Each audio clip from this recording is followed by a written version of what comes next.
The following story is based on oral history, generation accounts, and documented historical records from southeastern Nigeria. All characters and events have been dramatized for storytelling and educational purposes only. There is a road in the southeastern forests of Nigeria, deep in Igbo land, that no one will travel after dark. Not because of criminals, not because of bad roads, but because of what lives at the end of that road, deep inside a cluster of villages that the surrounding communities have feared for over 200 years. On a rainy night in some time ago, a man named Chukwudi almost made the last mistake of his life. He saw the firelight through the trees. He almost turned toward it. Something stopped him. A warning his grandmother had pressed into him as a child. Tonight, you will find out where that warning came from, and why, even now, it has never stopped being necessary. If you have ever heard this story before, or if someone in your family warned you about this road, drop it in the comments right now.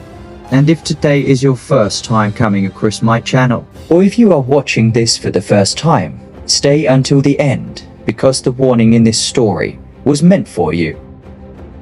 Chukwudi was not a superstitious man. Put some warnings into your body when you are small, and never leave.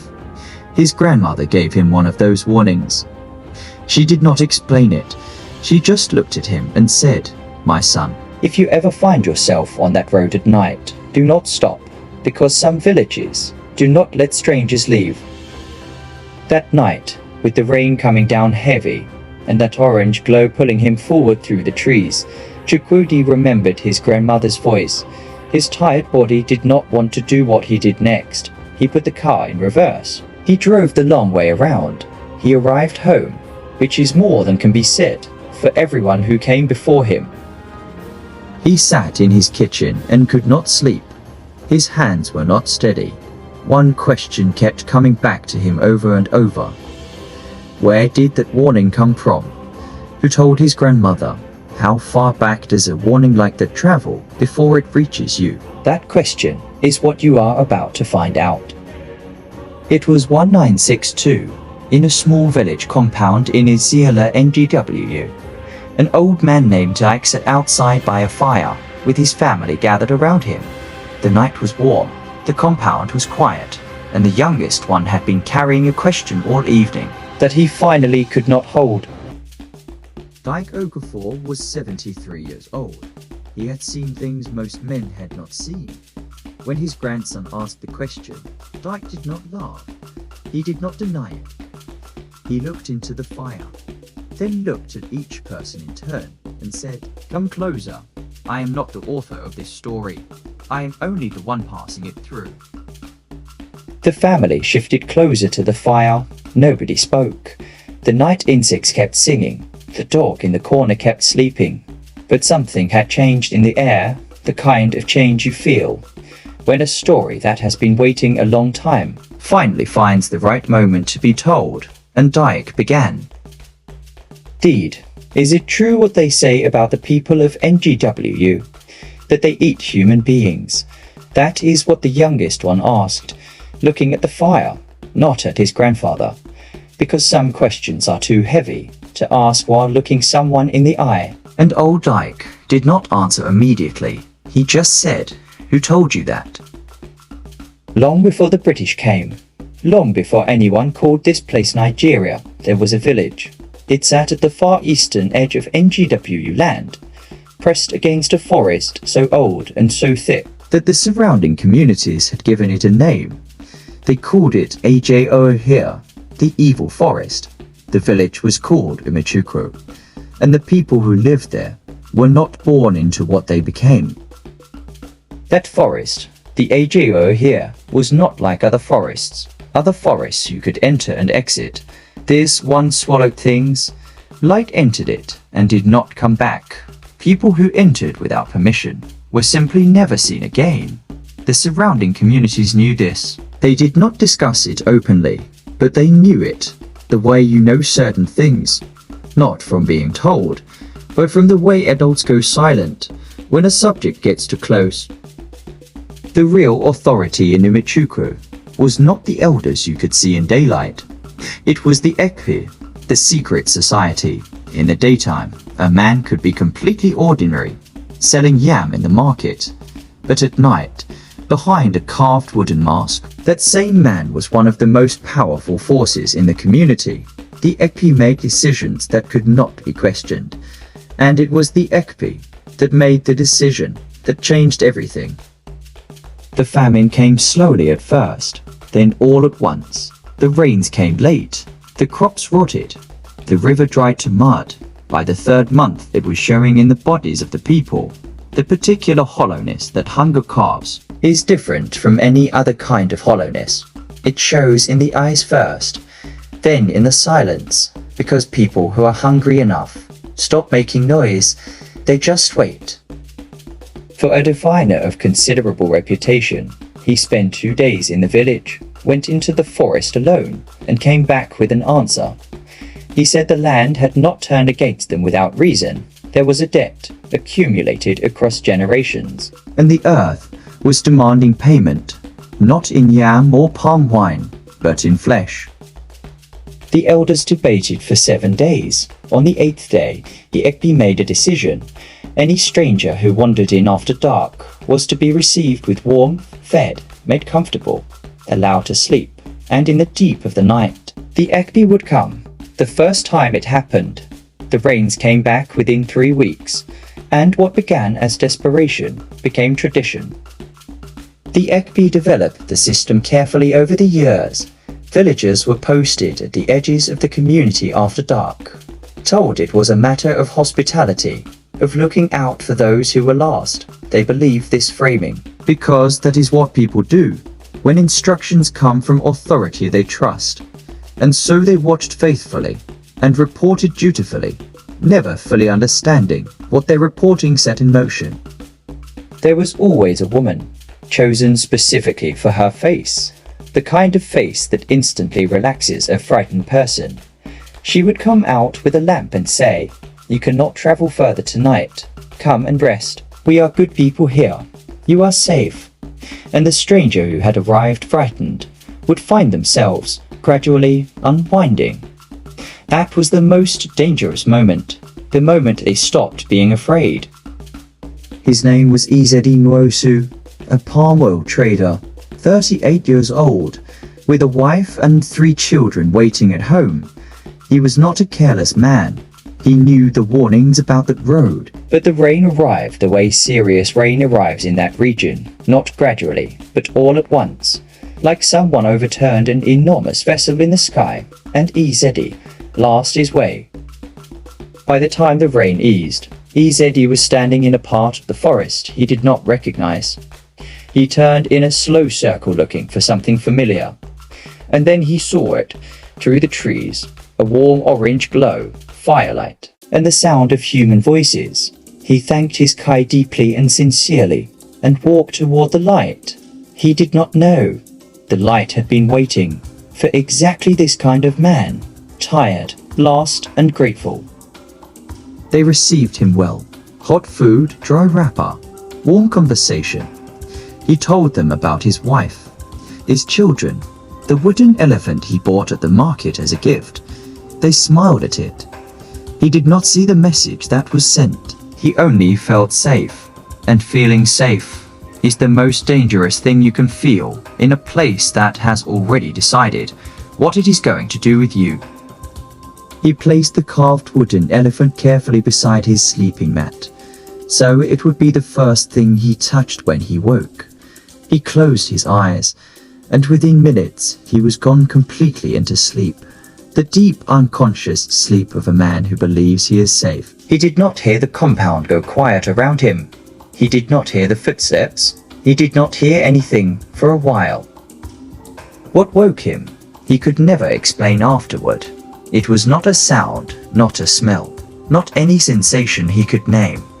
It was something beneath all of those things, something ancient and accurate that the comfortable world teaches people to ignore. It was a feeling of wrongness, not danger exactly, wrong.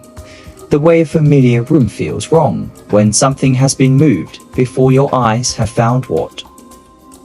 His eyes opened. 3 shadows at the entrance of the hut, No features, only shapes, only stillness, and in that moment, everything clarified in Isiala Nwosu simultaneously. Every warning he had ever half heard about that road, every story he had filed away as exaggerated, all of it arrived at once, completely, and with absolute certainty. He knew where he was. He knew what was happening. He moved. Not toward the entrance where the shadows were standing, but toward the rear wall of the hut, the thin mud and bamboo wall that nobody had reinforced, because nobody ever left through the back wall of a hut. He hit it with his shoulder and his full body weight, and it gave. He pushed through, and he was outside and running before he had a single clear thought about where he was going. If you have ever heard this story before, or if someone in your family warned you about this road, drop it in the comments right now. And if you are watching this for the first time, stay until the end, because the warning in this story was meant for you. His feet were bare, the ground was rough and wet and sharp in places. He felt all of it, and filed none of it under pain, because pain was not the category his body was operating in. The only category was forward. At some point, the shouting behind him faded. He kept running. He ran until his lungs were producing sounds he had never heard his lungs produce before. He ran until he stumbled, caught himself, stumbled again, and went down fully face first into wet ground. He lay there listening. Nothing behind him except the forest settling back into its nighttime noise. He got up. He walked. He found the road. And he knew, standing on that road, in the dawn darkness, that he was going to live. It took him 3 days to get home. No food, no water that first night. His feet damaged from the running. He did not care about any of that. When he walked through his own gate and saw his wife at Daisy's face, she took one look at him and did not ask a single question. She brought him inside. She cleaned his feet. She sat with him. And she waited until he was ready to speak. Adise had found the carved wooden elephant, still folded in his wrapper when she cleaned his things. She placed it on the shelf inside their home. Izedi picked it up, turned it over in his hands, and looked at it for a long time. This small piece of carved wood had come home, when most people who took that road after dark had not. He set it back on the shelf, and he never traded in that direction again. The British came to this part of Nigeria with the particular confidence of people who believe that the systems they carry with them are an improvement on every system they find when they arrive. They brought roads, courts, written laws, and soldiers. In NGWU land, they had heard things. The reports were vague. The way reports about things nobody wants to say directly are always vague, but they pointed consistently toward Isiala Ngwu. The intervention, when it came, was swift and public. 3 senior Ekpe members were identified, arrested, tried in the colonial court, and sentenced. The British believed in the deterrent value of public consequences. They wanted the surrounding communities to see what happened when certain lines were crossed. The Ekpe went silent. The meeting stopped. The masts were buried, and on the surface, it ended. A church was built. A school opened.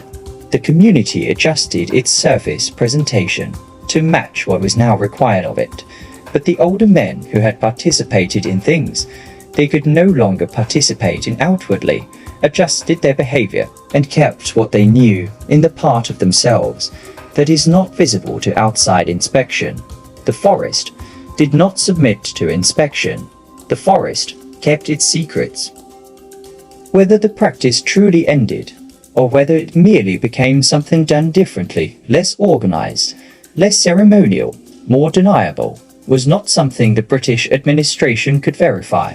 The forest did not invite independent investigation, and the warnings that travelers passed among themselves, those continued, generation to generation, because the people passing them believed they were still necessary.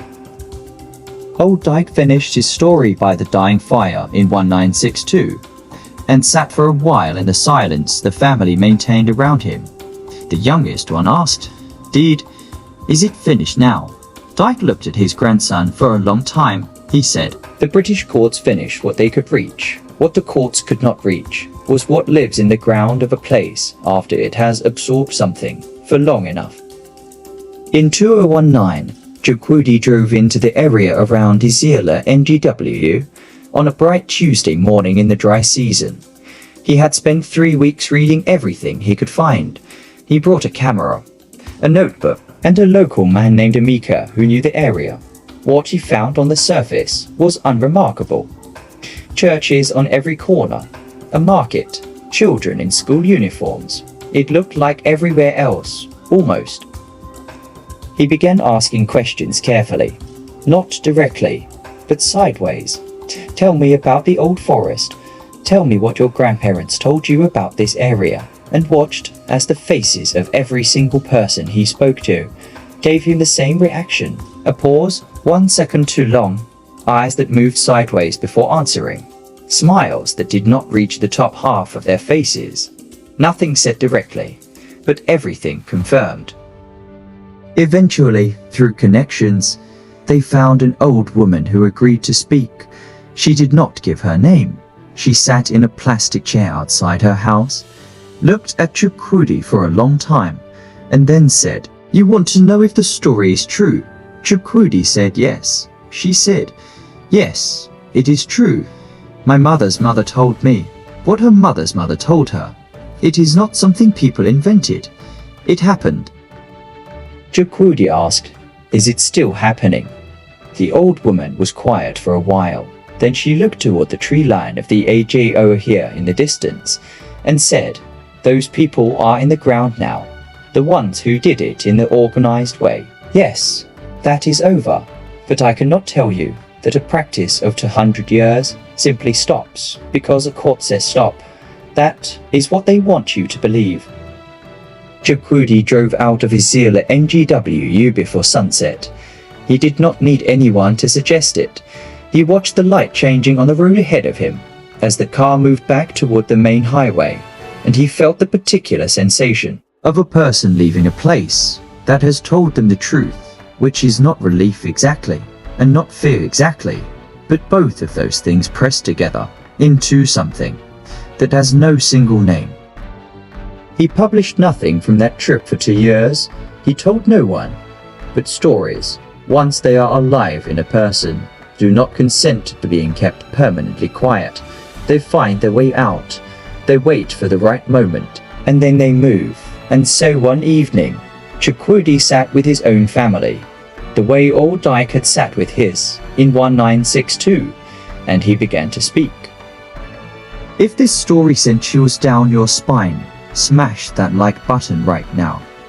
And if you know someone who needs to hear this warning, share this video with them immediately, because some warnings were never meant to stay with one person. They were meant to travel.